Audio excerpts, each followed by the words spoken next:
Memang persoalan kurban, saya jujur saja selama di Indonesia masih banyak salah pemahaman terhadap kurban. Dan saya pernah berkata, memang Islam kita di Indonesia Islam keturunan. Ya, jadi asal tahu saja. Ya, tapi dari segi belajaran, mohon maaf ya, kita terlalu jauh terhadap pemahaman. Yang saya maksud, kita melaksanakan sesuatu tapi kita sudah belajar, sudah tahu, bukan hanya asal saya dengar, saya lihat, saya bukan sebatas itu, tapi kita punya dasarnya. Dan ini kelemahan kita, di antaranya kurban. Saya pernah mendengar, bukan malah sering mendengar soal kurban dihitungkan beroran. Jadi keluarga suami istri sama 5 anak berarti jumlah 7, wajib sapi. Kalau kurang daripada itu, atau misal suami istri tidak mampu, boleh ini tahun kurban kambing atas nama suami, tahun depan atas nama istrinya. Ini hal keliru sebenarnya. Yang dihitungkan soal kurban beda sama akikah dan beda sama zakat fitrah. Zakat fitrah sama akikah terhitung beroran. Akikah laki-laki 2 kambing, perempuan 1. Kalau tidak mampu boleh. Kalau ada kembar laki sama perempuan berarti 3 kambing. Tapi kalau tidak mampu boleh 1 kambing, tidak masalah. Dan tidak ada istilah sekarang saya kurban tapi nanti sisanya seolah-olah ada hutang sama Allah. Sesuai kemampuan kita. Di antaranya kurban. Kurban hitungannya berkeluarga, bukan beroran. Buktinya Rasulullah SAW dan juga cerita Nabi Ibrahim. Ketika Nabi Ibrahim mau sembelih Nabi Ismail, Allah turunkan apa? Mengganti sembelihan Nabi Ismail dengan ekor kambing dari surga. Berapa ekor kambing? 1. Padahal Nabi Ibrahim punya istri 2 dan anak. Ada istri Siti Hajar dan Sarah.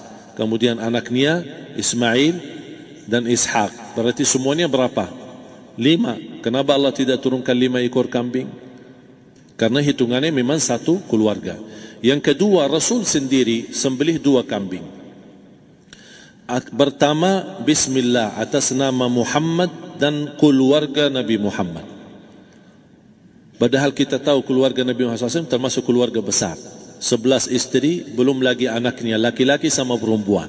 Ada yang hidup maupun sudah mati. Sudah termasuk semua. Yang hidup maupun mati. Yang kedua, Rasul sembelihan yang kedua atas namaku dan umatku. Umat ini berapa miliar? Cuma 1 ekor kambing. Kenapa Rasulullah SAW berkurban atas nama dirinya dan umatnya? Saya mengambil salah satu di sini tanda sayangnya Rasul kepada umatnya. Jadi saya selalu berkata, orang miskin yang tidak mampu berkurban seharusnya bangga di hari kurban, karena Rasul sudah kurbankan duluan atas nama dia. Jadi terima kasih ya Rasulullah, ingatkan kita. Yang kita tidak mampu, Rasul sudah. Bahkan kalau Rasul sudah kurban atas nama umatnya yang tidak mampu, berarti sudah terkabul. Kita aja belum tahu kabul atau tidak kalau kita berkurban. Tapi kalau Rasul sudah terjamin makbul. Oleh sebab itu, hitungan kurban itu adalah 1 keluarga. Misal, bapa punya istri, punya anak. Itu kalau mampu sapi silahkan. Mampu 1000 sapi silahkan. Kalau soal kemampuan tidak ada masalah. Tapi kalau soal kewajiban, tidak ada wajib lebih daripada 1 ekor kambing. 1 ekor kambing. Misal, kalau bapa punya istri 4. Misal. Cuman ini misal. Ya. Istrinya 4. Setiap istri anaknya 10. Berarti jumlah berapa? Anak 40, istri 4, berarti 44, sama bapa 45. Wajib 1 ekor kambing saja, cukup untuk semua ini. Tapi kalau soal mampu, ya silahkan. Mau 1000 kambing boleh, mau 1000 sapi boleh. Tidak ada yang melarang kalau soal kemampuan. Dan kalau kita mau sembelih, Bismillah atas namaku dan keluarga. Tidak perlu bawa data-data nama keluarga. Jadi disebutkan tukang sembelihnya ada capek menunggu sambil sebutkan nama-nama. Tidak perlu. Udah Bismillah atas namaku dan keluarga. Termasuk kata atas namaku dan keluarga, termasuk orang tua yang sudah meninggal. Termasuk orang tua yang sudah, karena kita adalah hasil daripada orang tua. Itu sudah termasuk, tidak perlu kita sebutkan. Ada sebagian ulama membolehkan kalau kita mampu, mau khusus kambing atas nama orang tua, tidak masalah. Kalau kita mampu. Tapi kalau kita tidak mampu, itu sudah termasuk orang tua kita bersama keluarga besar kita. Ini salah satu kenikmatan, dan ini termasuk juga sedekah yang berguna bagi orang yang sudah meninggal di keluarga kita. Wallahu ta'ala. Dan juga masalah panitia, bisa kita mewakili. Kalau kita tidak mengerti sembelihannya dan tidak mengerti cara bagiannya. Tapi ada satu sunnah yang termasuk kehilangan sunnah ini, adalah banyak yang tidak mau makan dari hasil kurban. Padahal itu sunnah Rasul. Dari akikah boleh makan, dari kurban pun boleh makan. Bahkan sunnah SAW dibagi 3. Sepertiga pertama dihadiahkan. Maksudnya kata dihadiahkan kepada orang kaya. Misal tetangga saya tapi orang kaya, dia bukan miskin, tapi boleh saling hadiah. Karena inti daripada hadiah silaturrahim. Ada keluarga kita termasuk mampu, tapi saya kasih, ini alhamdulillah saya sembelih sapi. Barangkali dia tidak mampu, cuma sembelih kambing. Udah, kita dapat daging kambing, dia dapat daging sapi. Tapi dengan niat hadiah, bukan sedekah. Karena dia bukan orang miskin yang menerima sedekah. Yang sepertiga yang kedua adalah sedekah. Sedekah itu termasuk orang miskin. Yang ketiga, kita makan sendiri. Bahkan Rasulullah SAW selepas Idul Adha, beda sama Idul Fitri. Sebelum Idul Fitri dia makan kurma, meyakinkan batalan puasa. Tapi kalau Idul Adha tidak makan dan minum sebelum salat, kenapa? Bukan berarti tidak boleh.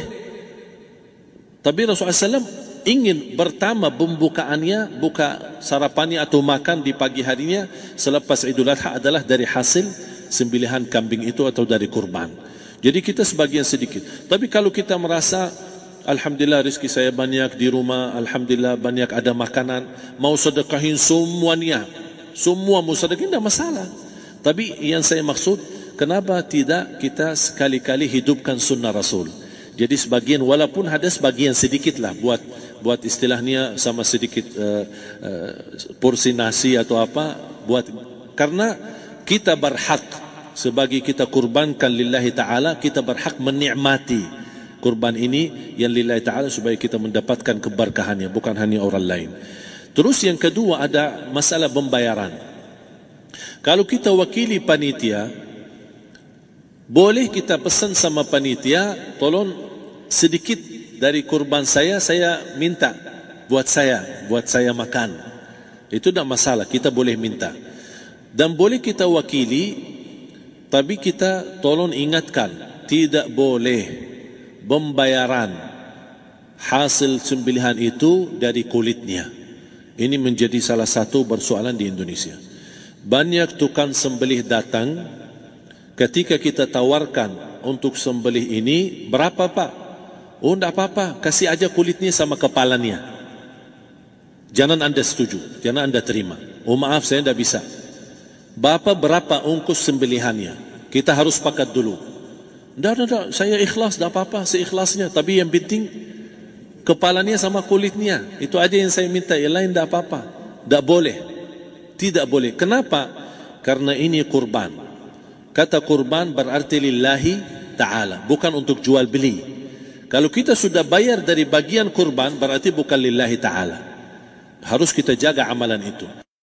Tapi bagaimana cara jalan keluarnya? Kita harus sepakat, ijab kabul.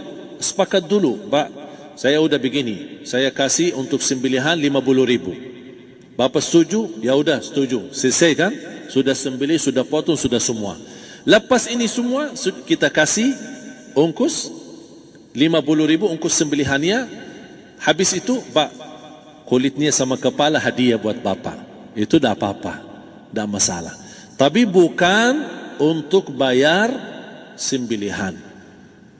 Faham maksud saya? Harus dibedakan supaya jangan sampai amalan kita kurban, habis biaya, habis ini malah tidak diterima karena sudah kita bayar sebagian daripada kurban. Saya silahkan bayar apa yang kita sepakati, mau hadiahkan kepada dia karena kita tidak bisa guna. Buat apa yang kita mau gunain kulitnya, tidak bisa. Tapi mereka, buat mereka lebih berguna, oleh karena itu kita bisa hadiahkan untuk mereka. Bahkan kita bisa juga kasih daging untuk mereka bisa menikmati sebagai sedekah. Wallahu ta'ala.